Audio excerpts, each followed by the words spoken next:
This video is meant to give you a brief overview of the parts of and types of reports available inside of StoryBook. Let's go ahead and go to the report options. The first thing you're going to see is the opening statement drop-down. Now, an opening statement is optional inside of StoryBook. You don't have to have one.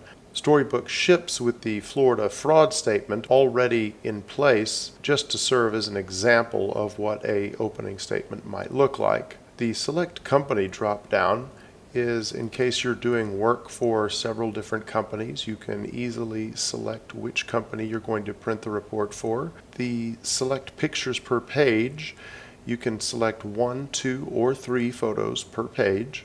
The Show Print Date and Footer is exactly what it sounds like. The date is printed in the footer of each page of the report, but some people would rather the date not be printed, and so you can toggle that on and off. The Include Custom Damage Summary and the Include Tag Damage Summary is something we'll go over in just a few moments. The Include Pictures gives you the option of printing a report without the photos. The Show Opening Statement is where you would toggle on and off the printing of the opening statement. And the Include Miscellaneous Files section is where you would decide which files you wanted to include or not include in the report. The View Edit Damage Summary. This is where you can view the tag damage summary and also create a custom damage summary. It's going to be beyond the scope of this video to show the creations of the damage summaries, and because we're just trying to concentrate on the parts of the report. But we're going to give you an idea of what that looks like. So the Select Files section is going to give us the option of deciding which files to print with the report. In this case, we're going to go ahead and let them all print with the report. The View Edit Damage Summary. This is the tag summary that is automatically generated based on the tags that were applied to the pictures and the videos inside the project. And of course, we'll discuss the tag summary and how it works later, but this is the tag summary. The custom damage summary is a narrative that you would be able to handwrite yourself, or you could use damage summary tags such as these.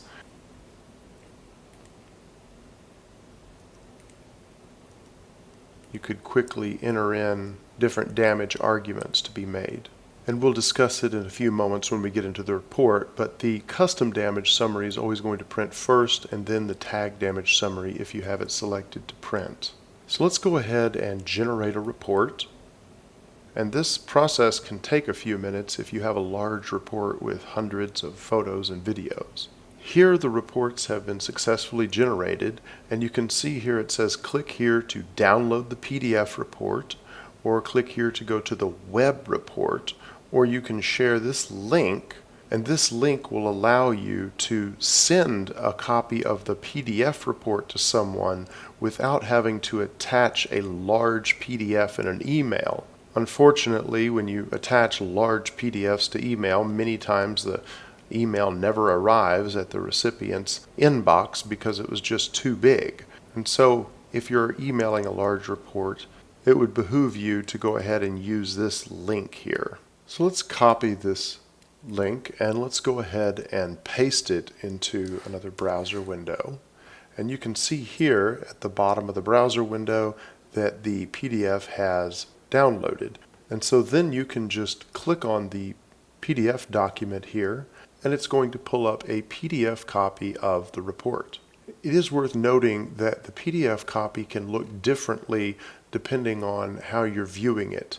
Right now we're viewing this inside of a browser tab, and so if you wanted to download the file and then drag it to your desktop, you could open it as a standard PDF, and then you would have the benefit of the bookmarks section over here on the left-hand margin.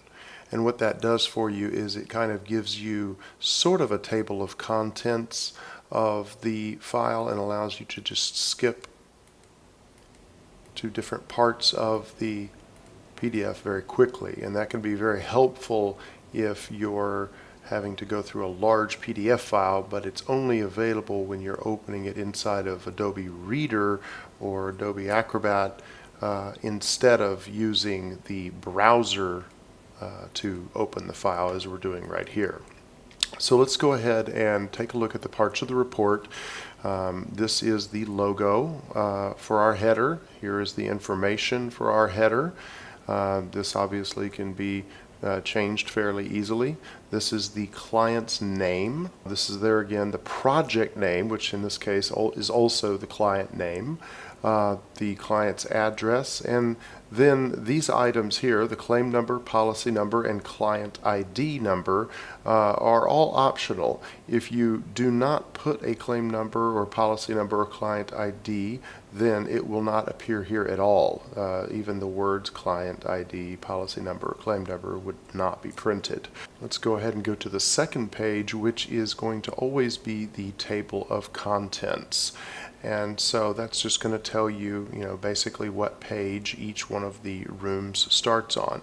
The next item is going to be the optional opening statement. In this case, it's the Florida fraud statement, but you can change it to say whatever it is that you want it to say, and you can also omit it completely from the report. You're also going to notice at the bottom of each page of the report, it's going to print the client's name, it's going to print the claim number and policy number if you put one in, it's going to print the total number of pages in the report as well as which page you're on. It's also going to give you the printed date if you chose to print that on the report. That is also something that's optional.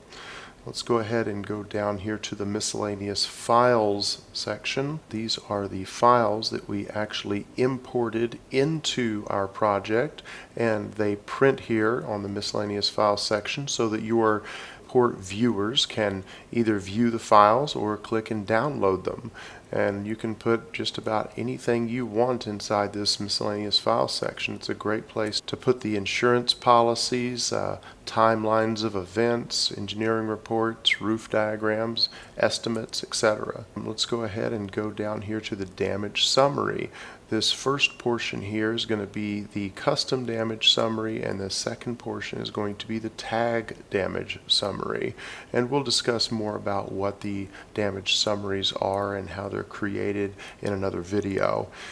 This next portion of the report is going to be the first room, and it's going to say entry general view. The first part is going to be the top level room, and then this would basically be the label or otherwise known as a sub room. And then it's going to print any tags or labels that you have applied to the photographs. It's going to print those at the bottom of each one of the photographs or the videos. Now, if you're printing 2 and 3 pictures per page, in some cases it can print them over here in the right-hand margin so that we can make better use of the space. The second page of entry here also will say continued if it does continue. There's going to be picture numbers on every single picture in the report so that you can easily refer to a specific picture number. And here we have a video, and you can obviously tell it's a video because we superimpose these little play signs on the tops of the videos that you've imported into StoryBook. And you can't play the video inside the PDF, but it does have this nice download video link right here, and you can download the video. And that's basically it for the parts of the PDF report. Now let's go ahead and go back to this report section here, and let's go to the web report. And so now we're in the web report. This is the report that we are most proud of. The web report allows you to consume a large StoryBook report very, very quickly. Let's real quickly refer right back over here to the PDF version of the report.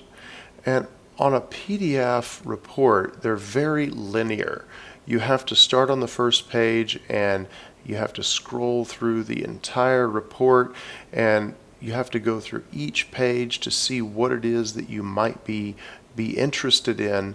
And on this report, it's only 15 pages, so it's not too bad, but some of the reports are hundreds of pages. And so the web report will allow you to be able to consume the information that you want to consume almost instantly. If you don't want to see the cover page, then you don't have to. If you don't want to see the damage summary, then you don't have to. The opening statement, miscellaneous files, all you have to do is look in the places that you want to actually see. So here's entry. Let's go ahead and go to the general view.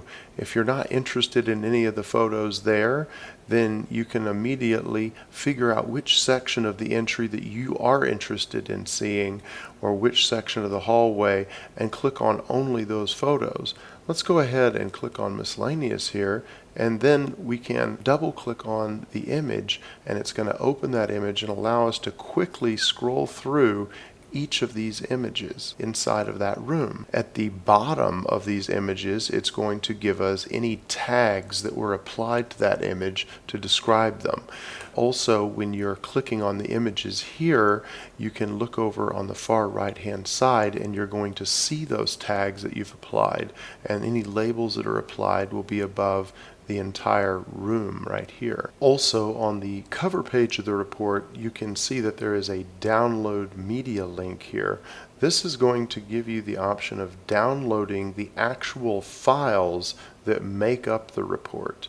And so every single file that is inside of this report can be downloaded as individual images, all in one single zip file. The great thing about the web report is that you can take the link to the web report, copy it, and you can email it to people, and it's a permalink, and so it's never going to go away unless you delete your project. A year or 2 years from now, someone could click on this link and go through the report. And it's just so much faster to go through a web report than it is a PDF report. The people that you're doing the work for will absolutely love you for getting them these web reports, because they're so much faster to be able to consume. There again, just to compare it to the PDF report and how linear this report is, you have to be able to go through every single photo to be able to understand it. Whereas the web report, you can skip back and forth and you can say, well, I don't want to look at this, but I do want to see this, and actually I don't need to see these two, but I definitely want to see more of this, and then you can double click on those images to enlarge them. And I also want to make sure that you understand that the miscellaneous files section and all the sections that were contained inside of the PDF report are also available here in the web report. So you can aggregate all of the files that make up the story that you're trying to get across to your clients, and you can have all of that information right in here where they can just click on the different estimates and policies and engineering reports and timelines of events, and really come to a clear understanding of what it is that you're trying to get across to them